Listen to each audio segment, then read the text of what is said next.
আসসালামু আলাইকুম সুপ্রিয় দর্শক, অত্যন্ত মনোমুগ্ধকর কথা বলতে চলে এসেছি।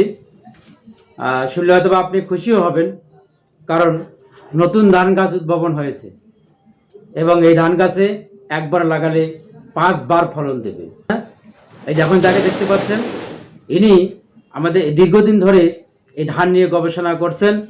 অস্ট্রেলিয়া প্রবাসী বাংলাদেশি জিন বিজ্ঞানী ও ধান গবেষক ডক্টর আবেদ চৌধুরী গবেষণার ফল হিসেবে বোরো জাতের ধান গাছের নতুন জাত উদ্ভাবন করেছেন এবং চমক সৃষ্টি করেছেন।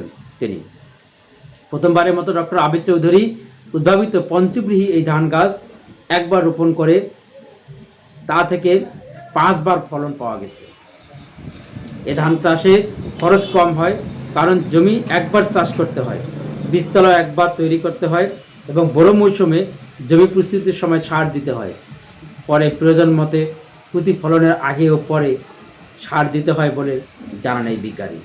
এই ধান আমাদের বাংলাদেশের প্রধান একটি অর্থকারী ফসল এবং প্রধান ফসল।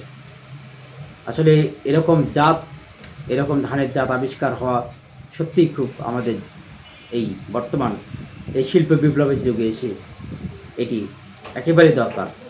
কারণ মানুষ বেড়েছে, জমি কমেছে। এই মানুষ বৃদ্ধির সাথে সাথে ধানের গাছের এবং ধানের উচ্চ ফলনশীল ধান আবিষ্কার হওয়া অতীব জরুরি ছিল। আমরা অতি শীঘ্রই মাঠ পর্যায়ে এটি পাবো বলে আশা ব্যক্ত করছি এবং এই বিজ্ঞানী বলেছেন যে অতি শীঘ্রই মাঠ পর্যায়ে কৃষকদের মাঝে এই ধানের জাতটি পৌঁছে দেওয়া হবে।